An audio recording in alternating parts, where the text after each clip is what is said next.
ഇന്ന് നമ്മൾ 9ാം ക്ലാസ്സിലെ social science chapter 2 ideas and early States ആണ് പഠിക്കാൻ പോകുന്നത്. നമുക്ക് നേരെ വീഡിയോയിലേക്ക് കടക്കാം. ജീവിതത്തിൽ നമുക്ക് ഓരോരുത്തർക്കും പല കാഴ്ചകളും അനുഭവങ്ങളും ഉണ്ടാകാറുണ്ട്. ഇത്തരം അനുഭവങ്ങൾ അല്ലെങ്കിൽ കാഴ്ചകൾ, വർത്തമാനങ്ങൾ നമ്മെ ചിലപ്പോഴൊക്കെ ആഴത്തിൽ ചിന്തിപ്പിക്കാറുണ്ട്. ഇത് നമുക്ക് ജീവിതത്തോടുള്ള കാഴ്ചപ്പാട് വരെ മാറ്റാൻ കാരണമാകും. അതുകൊണ്ട് നമ്മൾ ജാഗരൂകരാവണം, അതായത് ശ്രദ്ധിക്കണം. നമുക്ക് വേണ്ട കാര്യങ്ങളെ കാണാനും കേൾക്കാനും നിൽക്കാവൂ. പഠന സമയത്ത് TV, ഫോൺ എന്നിവ നമ്മുടെ പഠിത്തത്തെ ബാധിക്കും. പഠിക്കുമ്പോൾ നാം കണ്ടതും കേട്ടതുമായ കാര്യങ്ങളാണ് ഇടയ്ക്ക് ഓർത്തു പോവുക. അതുകൊണ്ട് നല്ല പഠനത്തിന് നല്ല ആറ്റിറ്റ്യൂഡ് വളർത്തണം, നല്ല ചിന്ത വേണം. പഠിക്കണമെന്ന ആത്മാർത്ഥമായ ചിന്ത തന്നെ വേണം. മനസ്സ് നല്ല കണ്ണാടി പോലെ തിളക്കമുള്ളതാക്കി, അതായത് വേണ്ടാത്ത ചിന്തകളെല്ലാം കളഞ്ഞ് പഠിക്കുക.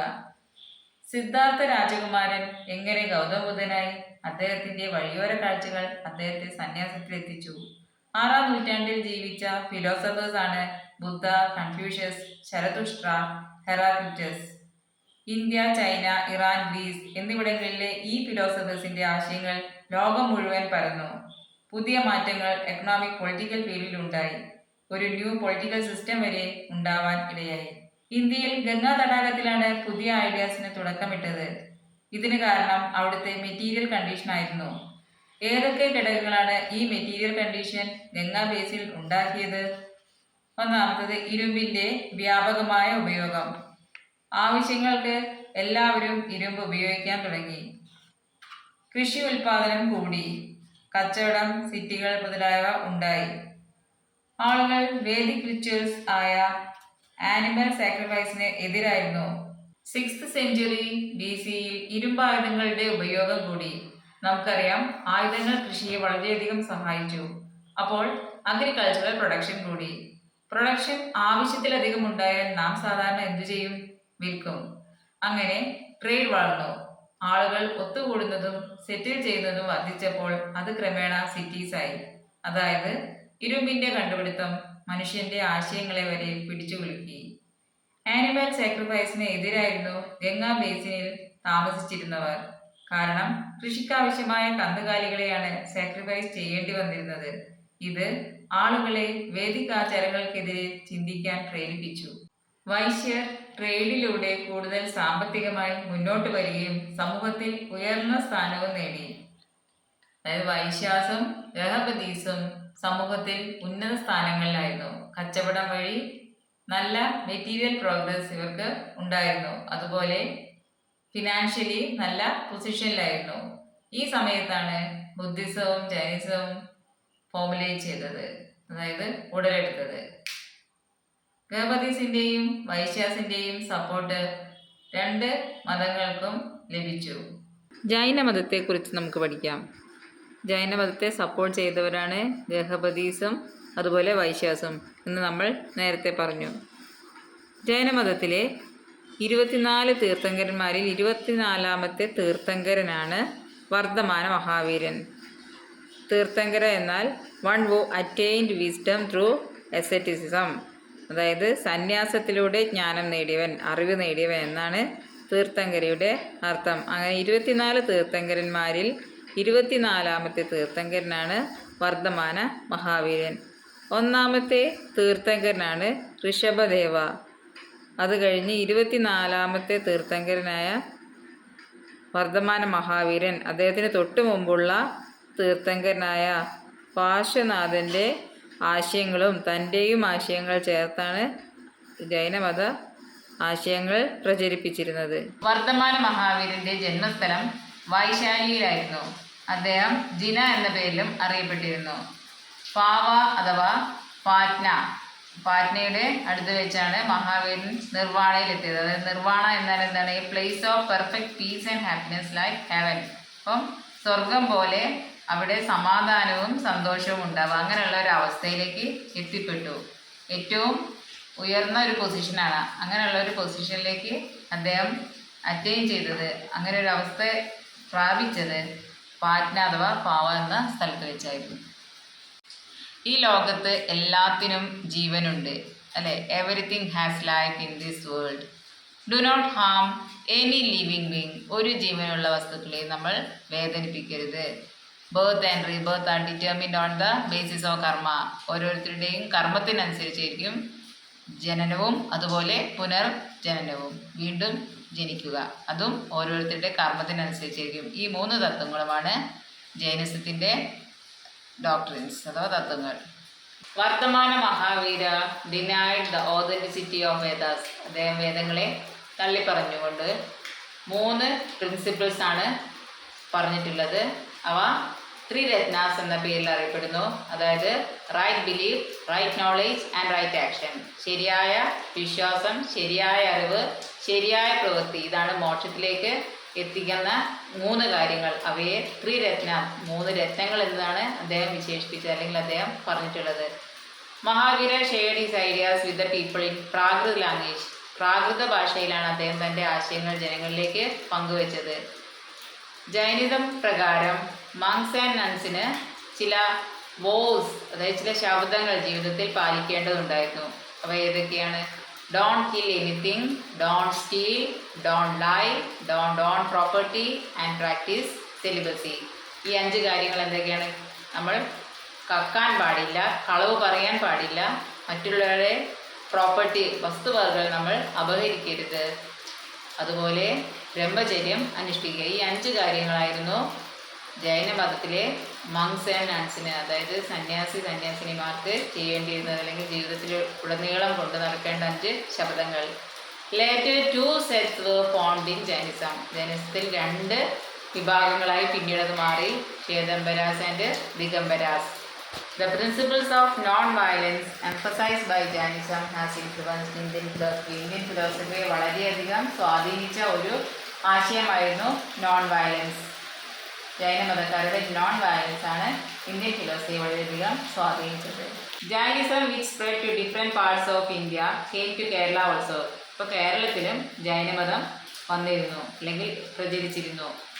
Wayanad was an important Jain centre in Kerala. കേരളത്തിലെ പ്രധാന ജൈൻ സെൻറ്റർ ഏതാണ്? Wayanad. The remains of Jain temples are still seen here. ഇന്ന് നമുക്ക് ജൈനമതം ടെമ്പിളുകൾ വയനാടിൽ കാണാം. അടുത്തത് ബുദ്ധൻ ദുഃഖത്തിനുള്ള കാരണങ്ങളാണ് പറയുന്നത്. ബുദ്ധ ബൂസോഡ് ദ കോസ് ഓഫ് സോറോസ്. അദ്ദേഹത്തിൻ്റെ ഒരു ദീർഘ സംഭാഷണം, ഡിസ്കോഴ്സ്, അതാണ് ഇവിടെ തന്നിട്ടുള്ളത്.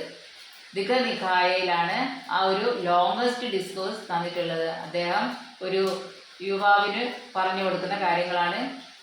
In family life man and woman should live with mutual respect and both should perform the respective duties properly. അപ്പോൾ ഇന്ന് ജീവിതത്തിൽ എല്ലാവരും പാലിക്കേണ്ടതായിട്ടുള്ള ഒരു കാര്യം തന്നെയാണ് ബുദ്ധൻ അക്കാലത്ത് പറഞ്ഞു തന്നിട്ടുള്ളത്. അതായത് സ്ത്രീകളും പുരുഷന്മാരും പരസ്പരം റെസ്പെക്റ്റ് വേണം, അവർ തങ്ങളുടെ ഡ്യൂട്ടികൾ ശരിയായ രീതിയിൽ തന്നെ ചെയ്തിരിക്കണം. In addition to this employers should treat their servants and workers with courtesy. ആദരവോടുകൂടി വേണം എല്ലാ എംപ്ലോയേഴ്സും തങ്ങളുടെ സെർവൻസിനോട് പെരുമാറാൻ.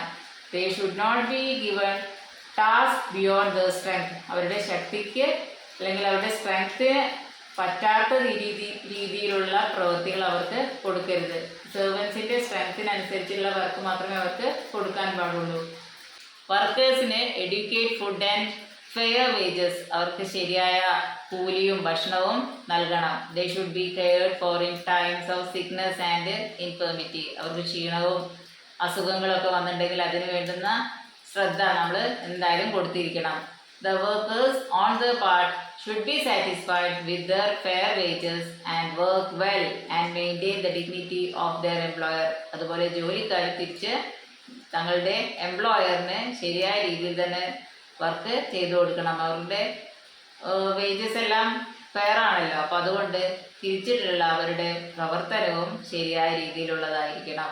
അപ്പോൾ ഇതിൽ നിന്ന് നമുക്ക് എന്ത് മനസ്സിലാക്കാം?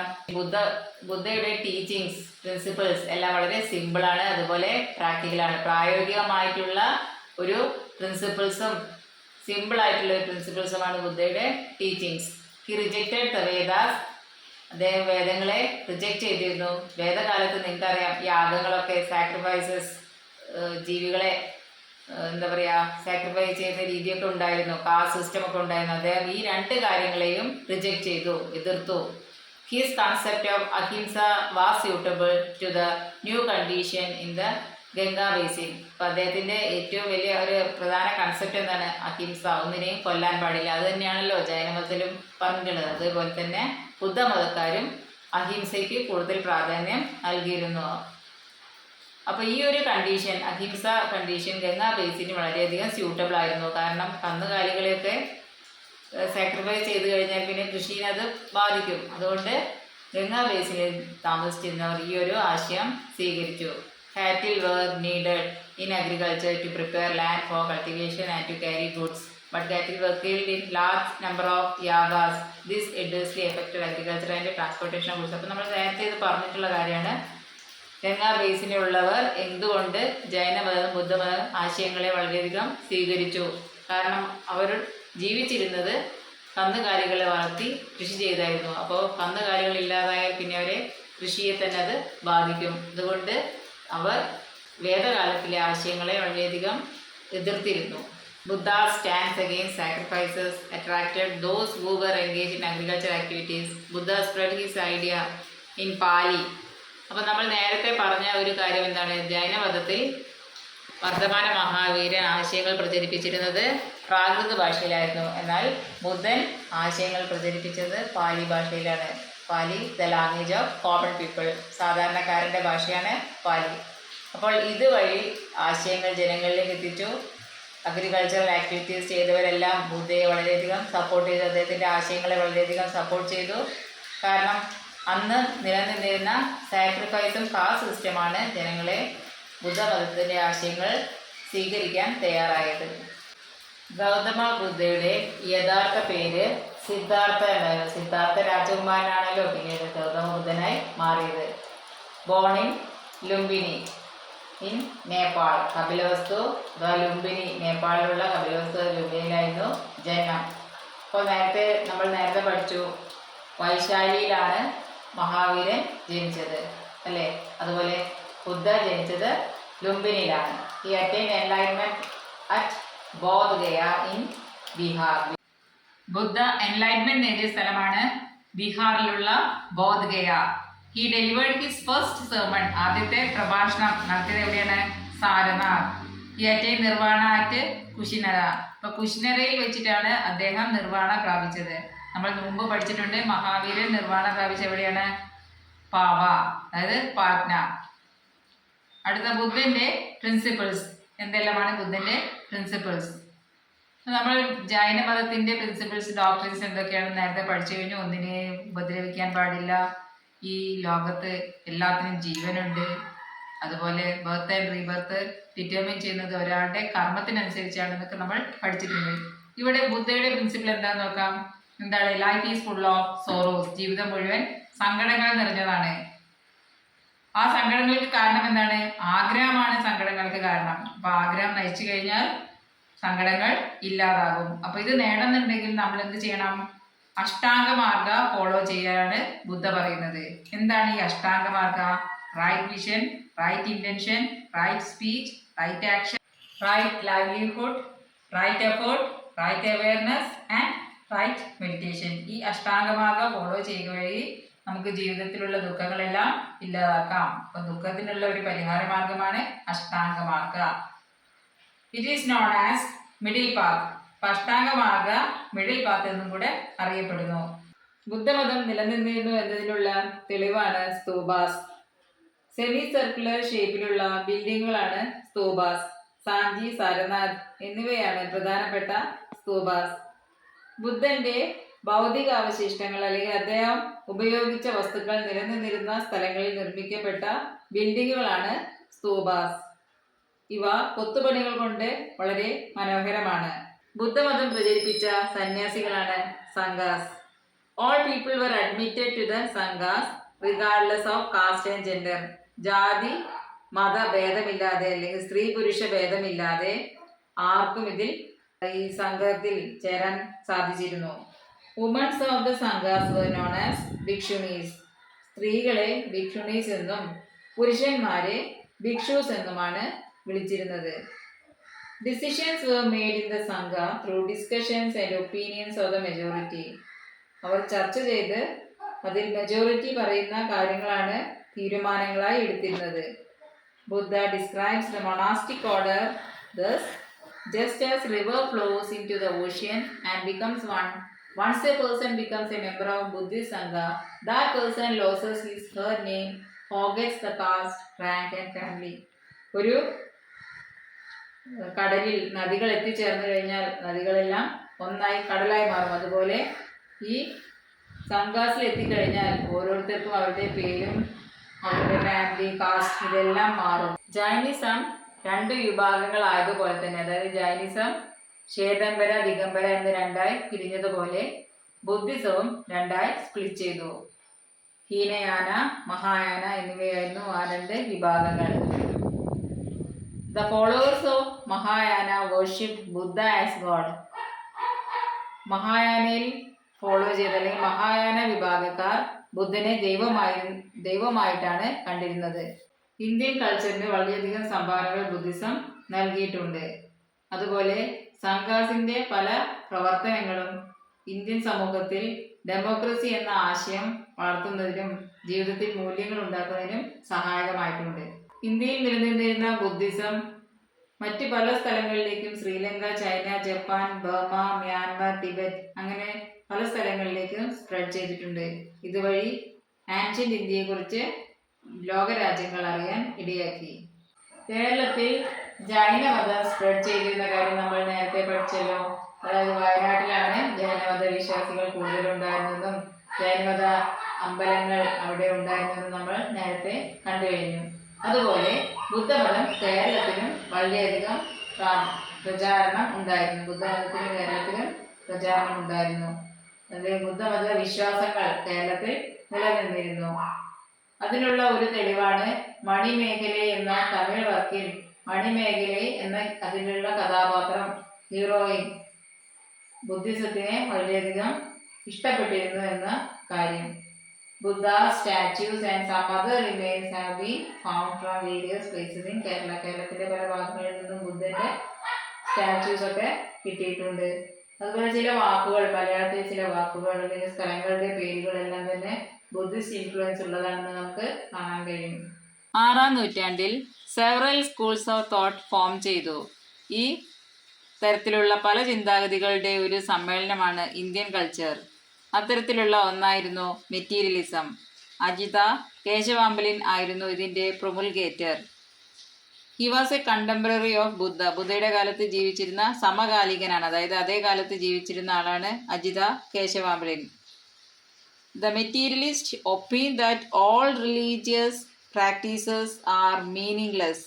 അപ്പം മെറ്റീരിയലിസ്റ്റിൻ്റെ ചിന്താഗതി അല്ലെങ്കിൽ അവരുടെ അഭിപ്രായം എന്തായിരുന്നു? അതുവരെയുള്ള എല്ലാ മതപരമായ ആചാരങ്ങളും എല്ലാം തന്നെ ഒരു അർത്ഥമില്ലാത്തതാണ്. And that there is neither Ihaloka or Paraloka. ഇഹലോകം എന്ന് പറഞ്ഞാൽ ഇവിടെയുള്ള ലോകം, വേറൊരു ലോകം, അങ്ങനെ രണ്ട് ലോകമില്ല. ഭൂമിയിലുള്ളത് പിന്നെ വേറൊന്ന് കാണാത്ത അറിയാത്തൊരു ലോകം, അങ്ങനെ രണ്ട് ലോകങ്ങളില്ല എന്നാണ് കണ്ടംപററി ആയിട്ടുള്ള മെറ്റീരിയലിസം വിചാരിക്കുന്നത്. The materialist said humans are made up of 4 elements. മനുഷ്യൻ 4 വസ്തുക്കൾ കൊണ്ടാണ് നിർമ്മിച്ചിരിക്കുന്നത്. ഇനി അവർ മരിക്കുമ്പോൾ എന്താ സംഭവിക്കുന്നത്? when they die their solid matter dissolved in earth. അവരിലുള്ള സോളിഡ് ആയിട്ടുള്ളതെല്ലാം ഭൂമിയിലേക്ക് അലിഞ്ഞു ചേരും. അതുപോലെ ലിക്വിഡ് ആയിട്ടുള്ളത് വെള്ളത്തിലേക്ക് അലിയും. ഹീറ്റ് ഫയറായിട്ടും, ശ്വാസം വായുവായിട്ടും, സെൻസസ് വാക്വമായിട്ടും ശൂന്യമായിട്ടും പോകുമെന്നാണ് പറയുന്നത്. അപ്പം ഭൂമിയിൽ നിന്ന് ജനിച്ചവർ ഭൂമിയിലേക്ക് തന്നെ മടങ്ങുന്നു എന്നാണ് മെറ്റീരിയലിസം അല്ലെങ്കിൽ മെറ്റീരിയലിസ്റ്റ് വിചാരിക്കുന്നത്, അല്ലെങ്കിൽ അവരുടെ ഒപ്പീനിയൻ അതാണ്. നല്ലൊരു ഭരണ സംവിധാനത്തിന് എന്തെല്ലാം കാര്യങ്ങൾ ആവശ്യമാണ്? തുടർച്ചയായ ഒരു ചർച്ച ആവശ്യമാണ്. ഏതൊരു വിഷയവും അതിന് വേണ്ടുന്ന ഒരു സൊല്യൂഷൻ കിട്ടണമെങ്കിൽ ചർച്ച ആവശ്യമാണ്. അതുപോലെ തന്നെ അവിടെ മുതിർന്നവർ റെസ്പെക്റ്റ് ചെയ്തിരിക്കണം, സ്ത്രീകൾക്ക് സമൂഹത്തിൽ ഒരു സ്ഥാനം നൽകിയിരിക്കണം. അങ്ങനെയുള്ള ഒരുപാട് കാര്യങ്ങൾ ഒരു നല്ലൊരു ഭരണത്തിന് ആവശ്യമായിട്ടുള്ളതാണ്. ഇത്തരത്തിൽ നല്ലൊരു ഭരണം കാഴ്ചവെച്ച ഒന്നായിരുന്നു വജ്ജിയത മഹാജനപദാസ്. അതിനെക്കുറിച്ച് നമ്മുടെ ബുദ്ധ എഴുതിയിട്ടുള്ളത് 2300 വർഷങ്ങൾക്ക് മുമ്പ് ബുദ്ധ ദിഗനികായയിൽ എഴുതിയിട്ടുള്ള കാര്യമാണ് മുകളിൽ ടെക്സ്റ്റ് ബുക്കിൽ നൽകിയിട്ടുള്ളത്.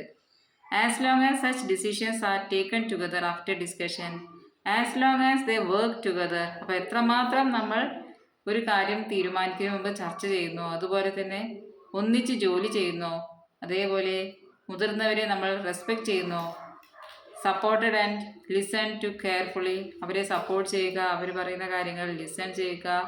As long as the woman of Vajji live freely, വജ്ജിയിലുള്ള സ്ത്രീകൾ വളരെ സ്വതന്ത്രരായി എത്ര കാലം ജീവിക്കുന്നുവോ.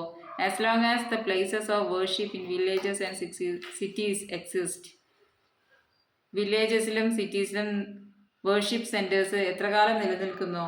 As long as the people of different faiths can move about freely, വിവിധ മതത്തിൽ അല്ലെങ്കിൽ വിവിധ വിശ്വാസത്തിൽ ജീവിക്കുന്ന ആളുകൾ വളരെ ഫ്രീ ആയിട്ട് എത്ര കാലം നടക്കാൻ കഴിയുന്നുവോ. As long as they are respected, എത്ര കാലം നമ്മൾ അവരെ എല്ലാവരെയും ഒരേപോലെ ആദരിക്കുന്നുവോ അതുവരെ വജ്ജി നിലനിൽക്കും.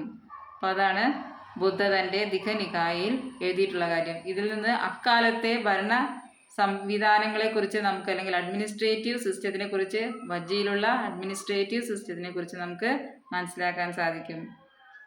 Vajji was one of the many states in India in the 6th century BCE.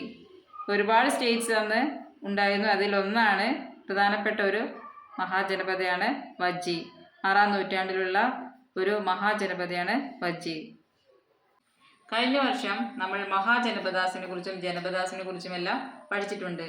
എന്താണ് ജനപദ എന്നാൽ? ഒരു സ്ഥലത്ത് ആളുകൾ സ്ഥിരമായി താമസിക്കുക, അവിടെയുള്ള കാടുകളെല്ലാം വെട്ടിത്തെളിച്ച് കത്തിച്ച് അവരവിടെ സ്ഥിരമായി താമസിക്കുന്നതാണ് Janapadas. People settle the permanently, സ്ഥിരമായി താമസിക്കുക.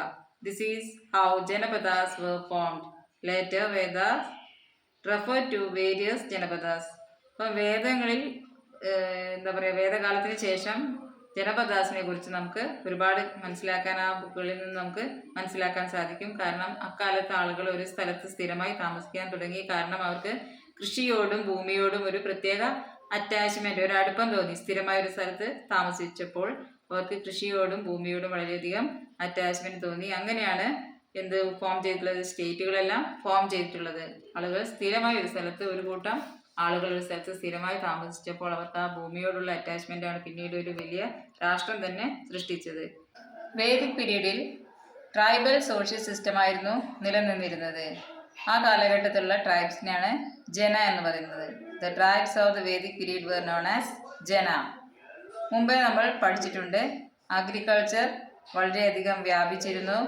അത് ഈ ട്രൈബൽ കമ്മ്യൂണിറ്റീസിനെ ഒരു സ്ഥലത്ത് താമസിക്കാൻ, സ്ഥിരമായി താമസിക്കാൻ നിർബന്ധിതരാക്കി. അങ്ങനെയാണ് അവർ ജനപദാസ് എന്ന് അറിയപ്പെട്ടിരുന്നത്. കൂടുതൽ കൃഷിയിൽ ഉള്ള ഉൽപാദനം ജനപദാസിനെ ട്രേഡിലേക്കും അതുപോലെ ടൗൺസിൻ്റെ ഡെവലപ്മെൻറ്റിനും കാരണമാക്കിയെന്ന് നമ്മൾ കണ്ടു കഴിഞ്ഞു. ട്രേഡിന് കൂടാതെ തന്നെ ടൗൺസും മാനുഫാക്ചറിങ് സെൻറ്റേഴ്സും എല്ലാം വർദ്ധിച്ചു. അതുകൊണ്ട് ഈ വക കാര്യങ്ങളുടെ വർധനവ് ചില കോർഡിനേഷൻ ആവശ്യമായി വന്നു. അതായത് ഈ പ്രവർത്തനങ്ങളെല്ലാം തന്നെ ഏകീകരിക്കുക, അവയെ റെഗുലേറ്റ് ചെയ്യുക, നിയന്ത്രിക്കുക, അതിന് ഒരു സംവിധാനം ആവശ്യമായി വന്നു. അപ്പോൾ അങ്ങനെ വന്ന സമയത്ത് ട്രൈബൽ രീതിയിലുള്ള ഭരണ സംവിധാനം അപ്രത്യക്ഷമാവുകയും പുതിയൊരു സംവിധാനം നിലവിൽ വരികയും ചെയ്തു. ഈ ഒരു കാര്യത്തെയാണ് ചരിത്രകാരന്മാർ സെക്കൻഡ് urbanization എന്ന് പറയുന്നത്. കൃഷിയുമായി മനുഷ്യന് അഭേദ്യമായ ബന്ധമുണ്ടായിരുന്നു. അങ്ങനെ അവൻ എൻ്റെ ഭൂമി എന്ന ഒരു ആശയത്തിലേക്ക് വരാനിടയായി. ആ ഒരാശയമാണ് പിന്നീട് സ്റ്റേറ്റ് ഫോർമേഷന് കാരണമായത്. ബുദ്ധിസ്റ്റ് വർക്കായ അംഗുത്തര നികായയിൽ ഇത്തരത്തിൽ രൂപീകൃതമായ 16 പൊളിറ്റിക്കൽ എൻറ്റിറ്റീസിനെ കുറിച്ച്, അതായത് മഹാജനപദാസിനെ കുറിച്ച് പറഞ്ഞിട്ടുണ്ട്. ഈ ഒരു മാറ്റത്തിനെയാണ് നമ്മൾ നേരത്തെ പറഞ്ഞല്ലോ സെക്കൻഡ് urbanization എന്ന് ഹിസ്റ്റോറിയൻസ് അല്ലെങ്കിൽ ചരിത്രകാരന്മാർ പറയുന്നത്. അടുത്തത് നമ്മൾ മഹാജനപദാസിൻ്റെ ഭരണ സംവിധാനങ്ങളെക്കുറിച്ച് മനസ്സിലാക്കാം. എങ്ങനെയായിരുന്നു അവരുടെ ഭരണ സംവിധാനം എന്ന് നോക്കാം. അപ്പോൾ ഇവിടെ ഓർക്കേണ്ട 2 കാര്യങ്ങളാണ്. ഒന്ന്, ടാക്സ് കളക്ഷൻ. ഏതൊരു രാജ്യത്തിൻ്റെയും വളർച്ചയ്ക്ക് ആവശ്യമായ ഒന്നാണ് ടാക്സ്. അക്കാലത്തും ടാക്സ് ഈടാക്കിയിരുന്നു. 2 തരത്തിലുള്ള ടാക്സാണ് അവർ ഈടാക്കിയിരുന്നത്. ബലിഭാഗ, അത് നമ്മൾ മുമ്പ് കഴിഞ്ഞ വർഷം പഠിച്ചതാണ്. ബലിഭാഗ 2 തരത്തിലുള്ള ടാക്സ് ഗവൺമെൻറ് ഈടാക്കിയിരുന്നു. അപ്പോൾ നല്ലൊരു രീതിയിലുള്ള efficient system of tax collection അന്ന് നിലനിന്നിരുന്നു. അതുപോലെ നല്ലൊരു സ്റ്റാൻഡിങ് ആർമിയും അക്കാലത്ത് അവർ ഡെവലപ്പ് ചെയ്തിരുന്നു. അവർ ടാക്സായി സ്വീകരിച്ചിരുന്നത് ഗ്രെയിൻസ് ആൻഡ് കാറ്റിൽസ്, ധാന്യങ്ങളും കന്നുകാലികളെയുമാണ് ടാക്സായി നൽകിയിരുന്നത്. അതുപോലെ കാട്ടിലുള്ള വിഭവങ്ങൾ, കാട്ടിൽ നിന്ന് എന്തെല്ലാമോ ലഭിച്ചോ അതെല്ലാം ടാക്സായി നൽകിയിരുന്നു. അതായത് കാട്ടിൽ വസിച്ചിരുന്നവർ ടാക്സായി കൊടുത്തിരുന്നത് കാട്ടിൽ നിന്ന് കിട്ടിയ പ്രൊഡക്ട്സ് ആയിരുന്നു.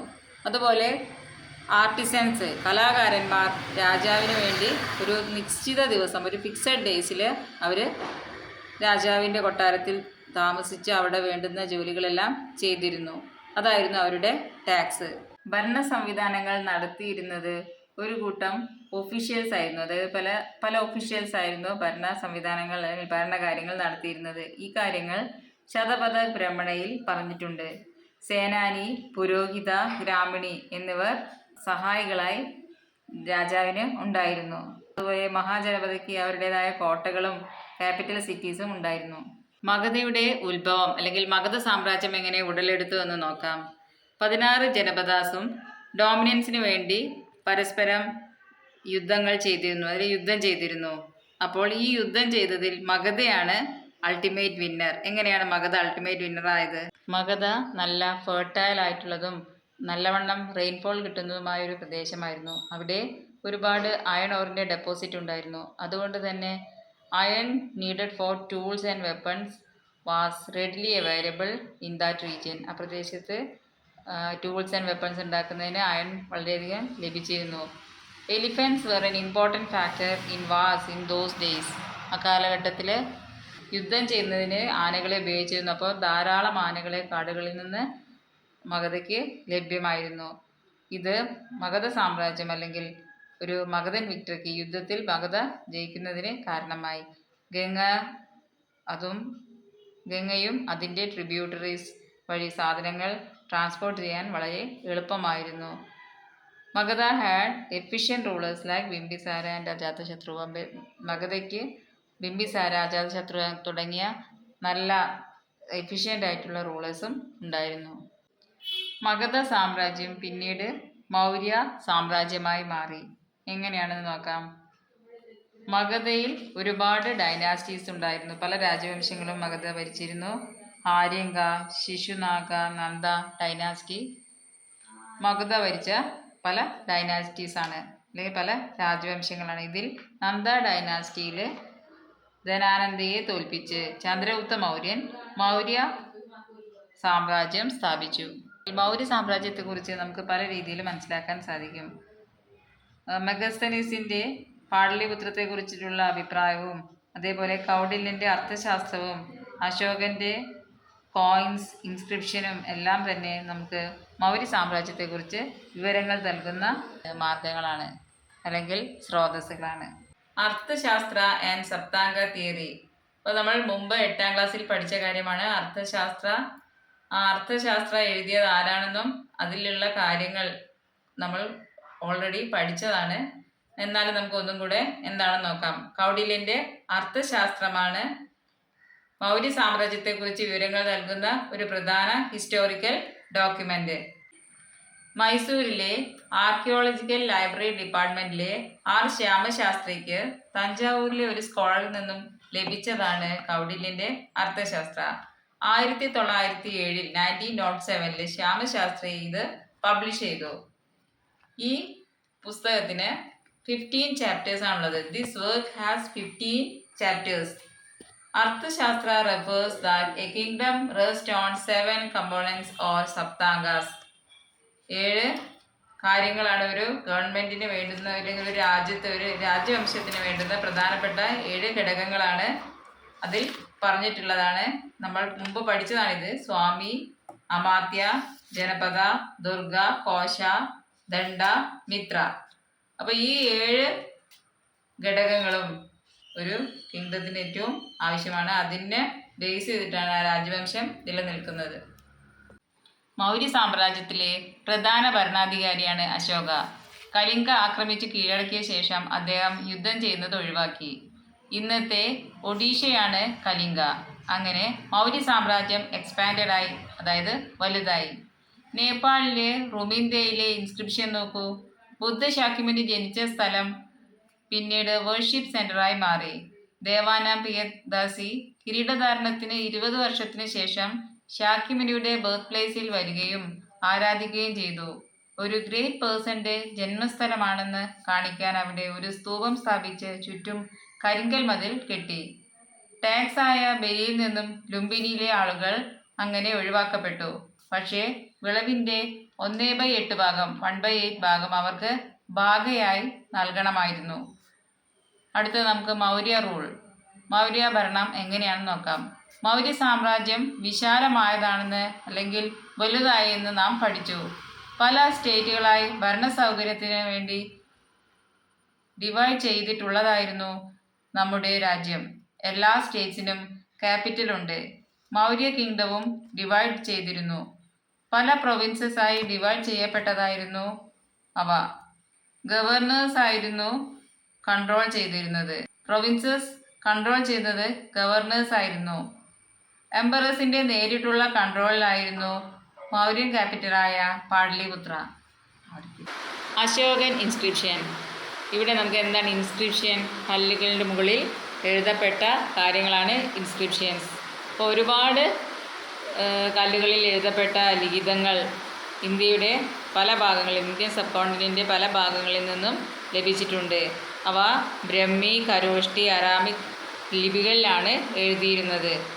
അശോകൻ ഇൻസ്ക്രിപ്ഷൻസ് ആദ്യമായി വായിച്ചത് ഒരു ബ്രിട്ടീഷുകാരനാണ്. 1838 അത് വായിച്ചത്. Most of the inscriptions refer to the king as Devanampiya. രാജാവിനെ ബിലൗഡ് ടു ഗോഡ് എന്നാണ് അധിക ഇൻസ്ക്രിപ്ഷനിലും റെഫർ ചെയ്തിരുന്നത്. കർണാടകയിലെ പല സ്ഥലങ്ങളിലുള്ള ഇൻസ്ക്രിപ്ഷനിൽ നിന്നും അശോകൻ്റെ പേര് കണ്ടെത്തിയിട്ടുണ്ട്. Most of the scripts used in modern India are derived from the Brahmi script. Brahmi സ്ക്രിപ്റ്റിൽ നിന്നാണ് ഇന്ത്യയിലെ പല ഭാഷകളിലുമുള്ള ലിപികൾ, അതായത് അക്ഷരങ്ങൾ വന്നിട്ടുള്ളത്, അല്ലെങ്കിൽ അവ ഒറിജിനേറ്റ് ചെയ്തത്. ഇവിടെ നോക്കാം, ബ്രഹ്മി, ഹിന്ദി, ബംഗാളി, മലയാളം, തമിഴ് ഇവയെല്ലാം പരിശോധിച്ചാൽ നമുക്ക് മനസ്സിലാകും ബ്രഹ്മി സ്ക്രിപ്റ്റാണ് അതിൻ്റെ ബേസ് എന്ന്. നമുക്ക് മുഗൾ റൂൾ അടുത്തത് പഠിക്കാം. എന്താണ് മുഗൾ റൂൾ? മുഗൾ ആർമിക്ക് 5 ഡിവിഷൻസ് ഉണ്ട്. ഇൻഫൻട്രി, കവൽറി, ചാരിയറ്റ്, എലിഫൻറ്റ്, നേവി എന്നിങ്ങനെ 5 ആയി തിരിച്ചിരിക്കുന്നു മൗര്യൻ ആർമിയെ. 30 പേർ അടങ്ങുന്ന കമ്മിറ്റിയാണ് മിലിറ്ററി അഡ്മിനിസ്ട്രേഷൻ കൈകാര്യം ചെയ്യുന്നത്. പ്രജകൾക്കിടയിൽ സമാധാനവും സഹകരണവും നിലനിർത്തുന്നതിന് അശോകൻ പ്രചരിപ്പിച്ച ആശയങ്ങളാണ് അശോകധാമ അഥവാ അശോകധർമ്മ. അശോകയുടെ ശാസനങ്ങളിൽ നിന്ന് നമുക്കിത് മനസ്സിലാക്കാം. മറ്റു മതങ്ങളുമായി സഹിഷ്ണുത, അതായത് എല്ലാ മതങ്ങളും ഒരുപോലെയാണ്. ടീച്ചേഴ്സിനെയും മുതിർന്നവരെയും ബഹുമാനിക്കുക. അസുഖമുള്ളവരോടും അടിമകളോടും ദയ ഉണ്ടാവണം. ഹിസ്റ്റോറിയനായ റോമില താപ്പറിൻ്റെ അഭിപ്രായത്തിൽ വിശാലമായ രാജ്യത്തിൻ്റെ കാര്യക്ഷമമായ ഭരണത്തിനും പലതരത്തിലുള്ള സോഷ്യൽ ഗ്രൂപ്പ്സ് ഐക്യത്തിൽ നിൽക്കുന്നതിനുമുള്ള പോളിസിയായിരുന്നു അശോകധാമ അഥവാ അശോകധർമ്മ. അടുത്തത് ഗ്രോത്ത് ഓഫ് ട്രേഡ്. എങ്ങനെ ട്രേഡ് വളർന്നു? ആൻഷ്യൻ്റ് ഇന്ത്യയിൽ പ്രചാരത്തിലിരുന്ന പണ്ടുകാലത്തെ നാണയങ്ങളാണ് ചിത്രത്തിൽ. ഇവ പഞ്ച് മാർക്ക് കോയിൻസ് എന്ന് വിളിക്കുന്നു. അവ സിൽവർ, കോപ്പർ എന്നിവ കൊണ്ട് നിർമ്മിച്ചതാണ്. ട്രേഡിനായി അഥവാ കച്ചവടത്തിനായി നാണയങ്ങൾ ഉപയോഗിച്ചിരുന്നു എന്നതിനുള്ള തെളിവുകളാണ് അവ. അതായത് കച്ചവടത്തിന് മൗര്യ ഭരണകാലത്ത് സിൽവർ, കോപ്പർ എന്നിവ കൊണ്ട് നിർമ്മിച്ച പഞ്ച് മാർക്ക് നാണയങ്ങൾ ഉപയോഗിച്ചിരുന്നു. ട്രേഡ് കര, കടൽ, നദി എന്നിവയിലൂടെ ആയിരുന്നു. ധാന്യങ്ങൾ, തുണികൾ, മെറ്റൽ ആയിരുന്നു കച്ചവടത്തിൻ്റെ പ്രധാന സാധനങ്ങൾ. കച്ചവടക്കാരെ സൂചിപ്പിക്കുന്ന സേത്തിസ്, സാത്തവാഹകർ എന്നീ വാക്കുകൾ അക്കാലത്തെ പുസ്തകങ്ങളിൽ സൂചിപ്പിച്ചിട്ടുണ്ട്. മഹാജനപദാസ് വളർന്ന് മൗര്യ കിങ്ഡം ആയ പോലെ സൗത്ത് ഈസ്റ്റേൺ യൂറോപ്പിലെ ഗ്രീസിലും പൊളിറ്റിക്കൽ മാറ്റങ്ങളുണ്ടായി. ഗ്രീസിലും വില്ലേജസ് സുരക്ഷയ്ക്കായും ഭരണത്തിനും ഒന്നിച്ചു നിന്നു. അവ സിറ്റി സ്റ്റേറ്റ്സ് എന്നറിയപ്പെടുന്നു. സിറ്റി സ്റ്റേറ്റ്സിൽ സിറ്റിയും അതിനെ ചുറ്റിപ്പറ്റി അഗ്രികൾച്ചറൽ വില്ലേജസും ഉണ്ട്. ഹിൽസും മൗണ്ടൻസും ആണ് നേച്ചുറൽ ബൗണ്ടറീസ്. ഐലൻഡായ സിറ്റി സ്റ്റേറ്റ്സിൻ്റെ ക്യാപിറ്റൽ ഉയരമുള്ള കുന്നിൻ മുകളിലായിരുന്നു. സിറ്റി സ്റ്റേറ്റ്സിന് ഉദാഹരണങ്ങളാണ് ഏഥൻസ്, സ്പാർട്ട, കോറിന്ത്, തെബ്സ്. നമുക്കിനി ഏഥൻസിനെ കുറിച്ചൊന്ന് നോക്കാം. ഇന്നത്തെ ഡെമോക്രാറ്റിക് രീതിയിലുള്ള അല്ലെങ്കിൽ ഡെമോക്രാറ്റിക് പോലെയുള്ള ഒരു ഗവൺമെൻറ് സിസ്റ്റമായിരുന്നു ഏഥൻസിൽ 2500 വർഷങ്ങൾക്ക് മുമ്പ് ഉണ്ടായിരുന്നത്. മറ്റ് സിറ്റി സ്റ്റേറ്റ്സിൽ നിന്നും ഇത് വ്യത്യസ്തമായിരുന്നു. 30 വയസ്സിന് മുകളിലുള്ള സ്ലേവ്സ് ഒഴികെയുള്ള എല്ലാവരും സിറ്റിസണായി പരിഗണിച്ചിരുന്നു അഥവാ കണക്കാക്കിയിരുന്നു. ഈ സിറ്റിസൺസ് ഒരു കമ്മിറ്റി ഫോം ചെയ്ത് വർഷത്തിൽ 4 പ്രാവശ്യം വലിയ വലിയ കാര്യങ്ങൾ തീരുമാനിക്കുന്നതിന് ഒത്തുകൂടുമായിരുന്നു. സ്ത്രീകൾ, കലാകാരന്മാർ, കച്ചവടക്കാരായ വിദേശികൾ എന്നിവരെ സിറ്റിസണായി പരിഗണിച്ചിരുന്നില്ല. മെഡിറ്ററേനിയൻ പ്രദേശത്തെ പ്രധാന ട്രേഡിംഗ് സെന്ററാണ് ഏഥൻസ്. ഒരു പ്രോസ്പെറസ് സിറ്റി സ്റ്റേറ്റ് ആയിരുന്നു ഏഥൻസ്. ഷിപ്പ് നിർമ്മാണത്തിലും സീ ഫാറിങ്ങിലും അതായത് കടൽ യാത്രയിലും ഏഥൻസിലുള്ളവർ കഴിവുള്ളവരായിരുന്നു. പുതിയ ഐഡിയാസിനും സ്കിൽസിനും വേണ്ടി അവർ അടുത്ത സ്ഥലങ്ങളിലേക്ക് നിരന്തരമായി യാത്ര ചെയ്തിരുന്നു. ഏഥൻസിനോട് അട്രാക്റ്റഡ് ആയിരുന്നു മറ്റ് പ്രദേശങ്ങളിലുള്ള പല തിങ്കേഴ്സും. അവർ സോഫിസ്റ്റ് എന്നറിയപ്പെട്ടു. ഏഥൻസിനോട് അട്രാക്റ്റഡ് ആയി എത്തിയ ആളായിരുന്നു ഫാദർ ഓഫ് ഹിസ്റ്ററി ആയ ഹെറോഡോട്ടസ്. ചരിത്രത്തിലെ പല സുപ്രധാന മാറ്റങ്ങൾക്ക് ദൃക്സാക്ഷിയായിരുന്നു 6th century BCE. പുതിയ ആശയങ്ങൾ വന്ന കാലഘട്ടം കൂടിയാണിത്. പിന്നീടുള്ള കാലഘട്ടത്തിൽ ഇവ സുപ്രധാന പങ്ക് വഹിച്ചിട്ടുണ്ട്. എന്നാൽ അടുത്ത വീഡിയോയിൽ കാണാം.